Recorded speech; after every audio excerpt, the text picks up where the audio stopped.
Assalamualaikum warahmatullahi. Apa khabar para penonton, adik-adik, anak-anak, tuan-puan yang saya muliakan. Walaupun ini program yang saya nak sebut ni khas untuk wanita, tapi semua orang relevan, semua orang boleh datang insya-Allah, ya. Dan kita buat satu program yang istimewa, sangat istimewa untuk menghormati, untuk menghargai, ya, untuk kata orang tu menaikkan martabat wanita, ya. Satu program yang kita gelarkan menjadikan wanita disayangi, disegani dan dirahmati Allah. Itu program yang kita nak buat pada 20 bulan Mei, daripada pukul 9 pagi sampai 1 tengah hari. 4 jam saja. Jadi 4 jam ini insya-Allah akan membawa perubahan kepada siapa? Kepada yang bercakap, kepada yang sudi mendengar, ya. Dan kita khaskan program ini untuk wanita dan pasangan masing-masing yang berumur 18 ke atas. Sebab kebanyakan isu yang kita bincangkan ini untuk orang dewasa lah, untuk orang yang sudah faham, tentang arti kehidupan. Baik, apa yang kita nak isi ni? Jadi 4 perkara penting, 5 perkara penting yang kita akan sampaikan ialah tip untuk menyerahkan kehebatan diri. Saya akan bagi paling kurang 25 tip insya-Allah, ya. Lepas tu tip mengakis sifat-sifat negatif dalam diri. Lepas tu tip-tip pula untuk menambat hati pasangan dan ahli keluarga lah, ya. Satu itu yang penting sangat. Lepas tu petua untuk membentuk keyakinan diri dan esteem diri. Dan yang paling penting, macam mana kita nak dapat akhirnya menjadi orang yang Allah sayang, Allah rahmati. Itu dia. So, yang itu saya nak bagi sikitlah gambaran supaya anda semua akan teruja untuk datang ke program ini. Program 4 jam saja, 20 Mei, ya, pukul 9 pagi sampai 1 tengah hari di apa nama kota tu? Dewan Kuliah Utama Akademi Pengajian Islam Universiti Melaya. Tempatnya pun senang untuk kita pergilah insya-Allah, ya. Sebenarnya banyak perkara yang kita dapat untuk menaikkan atau menghebatkan diri kita ni. Tapi sebelum kita dapat bercerita tentang tip untuk menyerahkan kehebatan diri, kita kena cari apakah punca-punca masalah dalam diri kita. Iaitu tip untuk mengikis sikap-sikap negatif dalam diri kita. Contoh ya, saya bagi contoh, ya. Rangkah pertama yang paling penting untuk membuang sikap-sikap negatif adalah untuk mengenal pasti dulu apa dia kelemahan diri kita. Ramai orang sejak hidup sampailah dia meninggal dunia, dia masih tak mencari apakah kelemahan-kelemahan dirinya yang perlu diatasi satu persatu. Kehebatan diri patut diserlahkan, kelemahan diri patut diatasi. Ramai orang dengan tak sengaja, kehebatan tidak dikeluarkan, kelemahan pula yang dipamerkan, justru orang nampak kelemahan. Yang saya buat kajian, ya, bertahun-tahun saya buat kajian, antara kelemahan diri yang kadang kita terlepas pandang ialah satu, hati yang masih kotor dan kita tak usaha untuk mencucinya. Satu. Yang keduanya, minda yang sentiasa suzon lah, bersangka buruk. Nabi suruh kita husnuzon, bersangka baik, kita bersangka buruk. Itu pun satu kelemahan yang kadang kita tak sedar. Ketiganya contohnya, lidah yang serupa, lidah yang laser sikit. Saya okey, cakap baik-baik je, ya. Yang memang Nabi menyebut, ya, diam itu emas, tetapi berkata benda-benda yang baik-baik itu adalah berlian, diamond. Jadi kita kena cakap yang baik-baik. Atau tak ada benda baik nak cakap, kita senyap, kita diam, ya. Lepas tu, adakah kita orang boros, adakah kita orang malas, adakah kita orang yang selekeh. Ni antara masalah-masalah, ya, antara masalah yang kita kena sedar. Jadi ini yang saya akan sedarkan, kita akan bincangkan. Lepas tu baru kita bincangkan bagaimana nak mengatasi masalah ni satu-satu, nak mengikis semua masalah satu persatu ni agar kita dapat selahkan pula kehebatan kita satu persatu. Itu tip yang kita akan dahkan dalam program selama 4 jam itu. Perkara kedua yang kita nak bincangkan ialah tip nak selahkan kehebatan diri. Dan ikut kajian yang saya buat, orang lain pun buat, saya pun buat, ya, 10% manusia dunia ni memang payah nak dirangsang untuk berubah. Cuma Allah yang boleh ubah mereka lah. Kita pun semua Allah yang boleh ubah. Tapi 10% ni memang payah sangat nak diubah. 80% orang yang ikut macam orang lain. Dia normal, biasa, ikut majority.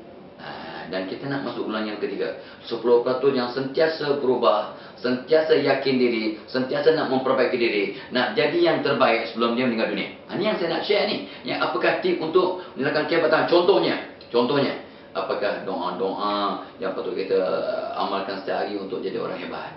Ramai orang tahu tapi tak amalkan. Mungkin dengan asbab datang ke program kami 4 jam itu 20 Mei, mudah-mudahan anda dan saya terangsang untuk amalkan sepanjang hayat. Apa jadi? Ud'uni astajib lakum. Engkau doa aku berkenan, kata Allah. Okey. Lepas tu kita akan bincang bagaimana nak menerima hakikat bahawa we have a problem that need to be solved. Itu langkah pertama, kita kenal pasti, kena kenal pasti apa masalah kita. Kita atasi satu-satu. Ya, kita sebenarkanlah ya. Lepas tu bagaimana nak mengubah hati, bagaimana nak merawat minda, bagaimana nak menggerakkan untuk berubah. Ini dia. Dan saya akan berikan lagi 25 tip bagaimana nak jadi orang hebat. So datang ya, datang insya-Allah. Kita akan terangkan satu persatu dengan jelas, secara praktikal, yang mudah lakukan. Yang paling penting, kalau dapat jalankan istiqamah, dan kita bagi tip bagaimana nak istiqamahkan. Tip-tip yang kita share dalam kursus selama 4 jam 20 Mei ya, depan insya-Allah ya. Satu lagi isu yang kita akan bincangkan ialah betul nak menabat hati pasangan. Ini pun saya suka sangat sebab dia bagus untuk saya, baik untuk anda. Walau anda orang bujang ke tak bujang ke, tak berbujang ke, nak bujang lagi ke, tak kisahlah. Tapi ini sangat-sangat penting. So, saya akan senaraikan 27 petua nak mengkaji keserasian kita dengan pasangan. Ini tak ada benda-benda khurafat ni, semua benda-benda yang harus, yang Allah redha, yang ulama sarankan, yang saya kutip melalui pengalaman dan juga kajian. Ya, 27 petua bagaimana nak kaji keserasian kita dengan pasangan. Ini seronok ni, datang, tak datang rugi. Lepas tu kita akan bincang 15 petanda cinta yang sirna, yang makin pudar, yang makin kurang kata orang tu hangat. Apa tanda-tandanya supaya anda dan saya cek balik, semak diri. Kami dah mula tak menghargai pasangan, kita dah mula ya, kata orang tu cari nampak silap aja. Yang paling saya takut apa? Saya rasa kalau saya seorang pun lagi senang, lagi seronok hidup. Inilah kata-kata yang sangat saya sedih. Ya, dia dah sebut rumah tangga. Saya kalau tak ada pasangan, lagi senang. Itu tanda kasih sayangnya benar-benar sudah hampir-hampir habis ya. Memang sudah sirna, sudah pudar. Dan saya akan senaraikan lagi ya, ada 15 petanda cinta yang pudar ini supaya anda dan saya dapat menilai diri. Tapi yang paling penting ialah saya akan kongsi insya-Allah kalau anda datang ke program kami 35 petua bagaimana nak menabat hati pasangan. Contohnya pertama ialah, ini maaflah ini benda yang klise ya, 99% pasangan yang datang jumpa saya untuk minta nasihat sebab mereka bergaduh, berkonflik ni sebab mereka tak jaga solat. So langkah pertama ialah bagaimana kita nak pastikan kita jaga solat. Rabbi ja'alni muqimas salati wa min zurriyyati Rabbana wa taqabbal du'a. Itu doa yang Nabi Ibrahim baca untuk memastikan diri dan keluarganya menjaga solat. Kita akan ceritakan bagaimana ya, kata orang tu, kita nak mempamerkan kasih sayang ya, dengan cara ya, menerima pasangan kita seadanya. Yalah, dia dah boroi apa nak buat. Dia dah daripada saiz 5 ke saiz 8, daripada S sempit kepada L longgar. Wah, apa nak buat? Dah memang terima seadanya. Okey. So ini dia satu tip yang saya akan share nanti, dan saya akan lebar luaskan dalam program itu ialah bagaimana nak jadikan pasangan kita kawan kita yang paling akrab, yang paling karib. Ikut kajian saya, jangan marah ya, 90% lelaki tidak menganggap istrinya sebagai kawan karibnya.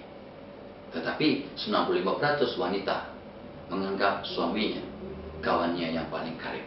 Jadi ini kena faham ni ya. So bagaimana kita nak memuji pasangan agar terlerai, kata orang sedihnya, hibanya. Ini macam mana kita akan bincang ni. Lepas tu bagaimana cara nak membelai pasangan dengan cara yang terbaik. So ni antara petua yang kita akan kongsi. Ingat, ada 35 petua yang saya akan kongsi bersama para hadirin semasa program Mei 20 nanti, 20 Mei di apa nama kota tu, Dewan Kuliah Utama Akademi Pengajian Islam Mesti Melayu ya.